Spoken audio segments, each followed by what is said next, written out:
அல்லாஹ்வுடைய தூதர் ஸல்லல்லாஹு அலைஹி வஸல்லம் சொன்னார்கள், நம்முடைய உள்ளங்களை நடுங்க வைக்கக்கூடிய செய்தி, காதுகளில் கேட்டு கடக்கக்கூடிய செய்தி அல்ல அது. நாளை மறுமையில் அல்லாஹ்வின் சன்னிதானத்தில் இருந்து உங்களுடைய பாதங்களை நகட்டிவிட முடியாது இந்த கேள்விகளுக்கு பதில் சொல்லாமல்.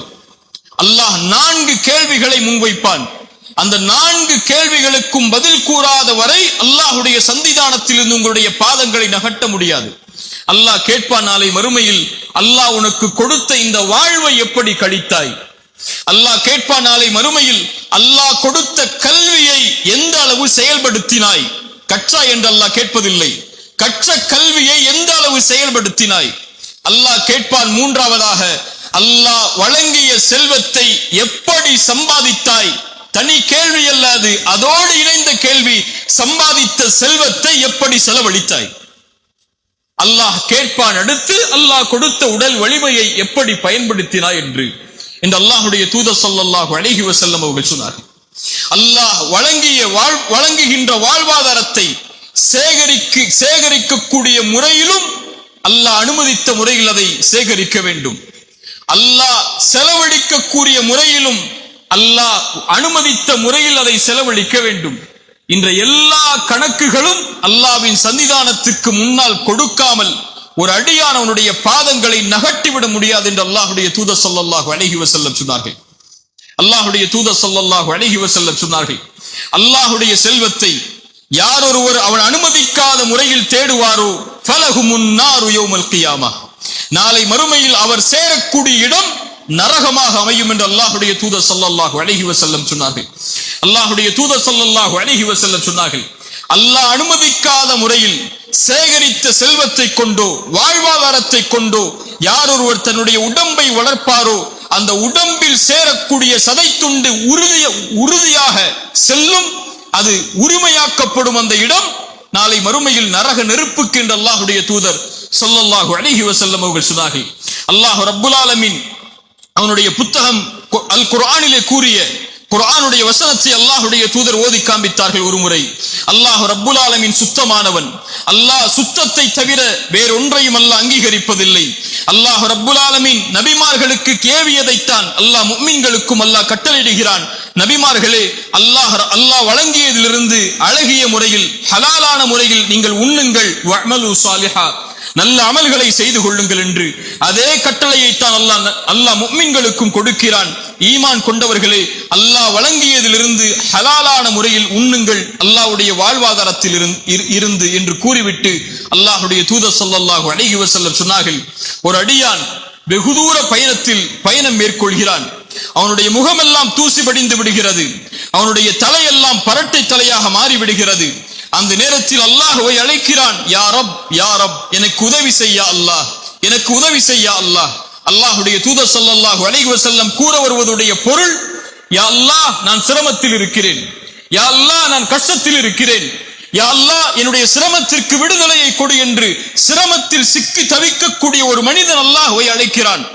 அல்லாஹ்வுடைய தூதர் ஸல்லல்லாஹு அலைஹி வஸல்லம் சொன்னார்கள், அவன் உண்ட உணவு ஹராம், அவன் அணிந்திருக்கக்கூடிய ஆடை ஹராம், அவன் குடிக்கக்கூடிய பானம் ஹராம், அவனுடைய வாழ்வே ஹராமில் மூழ்கி இருக்கிறது, அல்லாஹ் தடுத்த முறையில் மூழ்கி இருக்கிறது. அல்லாஹ் இந்த அழைப்பிற்கு எப்படி பதில் கொடுப்பான் என்று அல்லாஹ்வுடைய தூதர் ஸல்லல்லாஹு அலைஹி வஸல்லம் அந்த ஹதீஸை முடித்தார்கள். அல்லாஹ்வுடைய தூதர் ஸல்லல்லாஹு அலைஹி வஸல்லம் சொல்ல வருகிறார்கள், உங்களுடைய தொழுகை ஹலாலான முறையில் இருப்பது முக்கியம் அல்ல, அது முக்கியம்தான், அது மட்டும் உங்களை மேன்மைப்படுத்தாது அல்லாஹ்விடத்தில். உங்களுடைய ஜகாத், உங்களுடைய ஹஜ், உங்களுடைய கலிமா, உங்களுடைய மார்க்கத்துடைய அடிப்படைகள், இது மட்டும் நேர்த்தியாக இருப்பது அல்லாஹ்விடத்தில் உங்களை இணக்கமாக்கி விடாது. அல்லாஹ்வை நீங்கள் தொடர்பு படுத்த வேண்டும் என்றால், அல்லாஹ்விடத்தில் உங்களுடைய தொடர்பு மேன்மைப்பட வேண்டும் என்றால், அல்லாஹ்வோடு இணைப்பை நீங்கள் ஏற்படுத்த வேண்டும் என்றால், உங்களுடைய சிரமத்தில், உங்களுடைய கஷ்டத்தில், உங்களுடைய சோதனைகளில், உங்களுடைய தவிப்பில் ரப்பு உங்களோடு இருக்க வேண்டும் என்று நீங்கள் விரும்பினால், அல்லாஹ்வோடு நீங்கள் இருக்க வேண்டியது உங்களுடைய உணவில், உங்களுடைய குடிக்கக்கூடிய பானத்தில், நீங்கள் அணியக்கூடிய ஆடையில், நீங்கள் சேகரிக்கக்கூடிய செல்வத்தில், நீங்கள் செலவழிக்கக்கூடிய முறையில் என அனைத்திலும் யார் குர்ஆனையும் சுன்னாவையும் இணைத்து அல்லாஹ் அனுமதித்த முறையில் செல்வத்தை சேகரித்து அல்லாஹ் அனுமதித்த முறையில் செல்வத்தை யார் செலவழிப்பாரோ அவரால் மட்டுமே முடியும். அது அல்லாத தொடர்புகளை வைத்திருக்கக்கூடிய எல்லோர்களோடும் அல்லாஹ் ரப்புல் ஆலமீன் தன்னுடைய தொடர்பை நீக்கிக் கொள்கிறான் என்று அல்லாஹ்வுடைய தூதர் ஸல்லல்லாஹு அலைஹி வஸல்லம் அவர்கள் சொன்னார்கள். அல்லாஹ்வுடைய தூதர் ஸல்லல்லாஹு அலைஹி வஸல்லம் இந்த வழிமுறைகளை எல்லாம் எமக்கு வரையறுத்து விட்டு அல்லாஹ்வுடைய மார்க்கம் தடை செய்த ஒன்றை தங்களுடைய கடைசி நேரத்தில் அல்லாஹ்வுடைய தூதர் நினைவுபடுத்தினார்கள். அல்லாஹ்வுடைய தூதர் ஸல்லல்லாஹு அலைஹி வஸல்லமுடைய ஹஜ்ஜத்துல் விதா, கடைசி இறுதி பேருரை, இந்த உலகத்தை விட்டு அல்லாஹ்வுடைய தூதர் ஸல்லல்லாஹு அலைஹி வஸல்லம் பிரியக்கூடிய நேரத்தில் நபித்தோழர்களுக்கு முன்னால் அல்லாஹ்வுடைய தூதர் ஆற்றிய உரை அது, சமூக மாற்றத்திற்கான உரை அது. அல்லாஹ்வுடைய தூதர் ஸல்லல்லாஹு அலைஹி வஸல்லம் சஹாபாக்களுடைய நோக்கத்தை அவர்களுக்கு நினைவுபடுத்தி, இதுதான் இந்த சமூகத்திற்காக நான் அனுப்பப்பட்ட நோக்கம், அதை எடுத்துச் செல்லுங்கள் அறியாதவர்களுக்கு என்று அல்லாஹ்வுடைய தூதர் கூறிய அந்த உரையுடைய வரிகளில் அல்லாஹ்வுடைய தூதர் ஸல்லல்லாஹு அலைஹி வஸல்லம் அவர்கள் சொன்னார்கள், அறியாமை காலத்துடைய வட்டிகள் அனைத்தையும் என்னுடைய கால்களுக்கு கீழ் போட்டு நான் மிதிக்கிறேன். சுப்ஹானல்லாஹ். அறியாமை கால வட்டி என்று தொடர்பு பற்ற அனைத்தையும், வட்டியோடு தொடர்புபட்ட எல்லா செயல்களையும், அது எதுவாக இருந்தாலும் அதை நான் என்னுடைய கால்களுக்கு கீழ் போட்டு மிதிக்கிறேன். அதனுடைய ஆரம்பமாக அப்பாசுடைய வட்டிகள் அனைத்தையும் நான் ரத்து செய்கிறேன், அதை நான் நீக்குகிறேன். யாரும் அதற்கு அப்பாஸிற்கு அவருடைய ரசூலுல்லாஹி ஸல்லல்லாஹு அலைஹி வஸல்லமுடைய குடும்பத்துடைய அந்த தலைவருக்கு கொடுக்க இருந்த வட்டிகள் அனைத்தும் நிறுத்தப்படுகிறது என்று அல்லாஹ்வுடைய தூதர் ஸல்லல்லாஹு அலைஹி வஸல்லம் தன்னிலிருந்து அதை தொடங்கி இந்த சமூகத்திற்கு எடுத்து வைத்தார்கள்.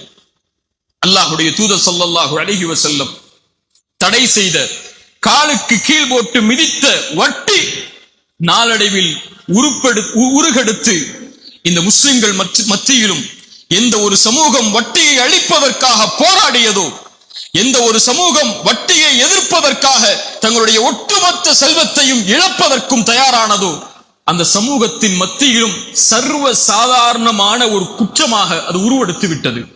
ரசூலுல்லாஹி ஸல்லல்லாஹு அலைஹி வஸல்லம் அதையும் எமக்கு சொன்னார்கள், மறுமை வரும், மறுமை நாள் வருவதற்கு முன்னால் உங்களில் எவரையும் வட்டி தீண்டாமல் இருக்காது, வட்டியுடைய புகையாவது நீங்கள் அனைவரும் சுவாசித்திருப்பீர்கள் என்று அல்லாஹ்வுடைய தூதர் ஸல்லல்லாஹு அலைஹி வஸல்லம் சொன்னார்கள். சுப்ஹானல்லாஹ். அல்லாஹ்வுடைய தூதர் ஸல்லல்லாஹு அலைஹி வஸல்லம் கூறிய அந்த காலத்தில் தான் நாம் வாழ்ந்து கொண்டிருக்கிறோம். நம்முடைய எந்த தொடர்பிலும், அது ஒரு வங்கி கணக்குடைய தொடர்பாக இருந்தாலும், ஒரு வியாபார தொடர்பாக இருந்தாலும், எந்த ஒரு வியாபாரத்துடைய மேன்மையின் தொடர்பாக இருந்தாலும், எல்லா மத்தியிலும் வட்டியோடு தொடர்பு பட்ட மக்களாக நாம் நம்மை அறியாமலேயே வாழ்ந்து கொண்டிருக்கக்கூடிய காலத்தில் தான் நாம் இருந்து கொண்டிருக்கிறோம். அல்லாஹ் ரப்புல் ஆலமீன் நம்மை பாதுகாப்பானாக.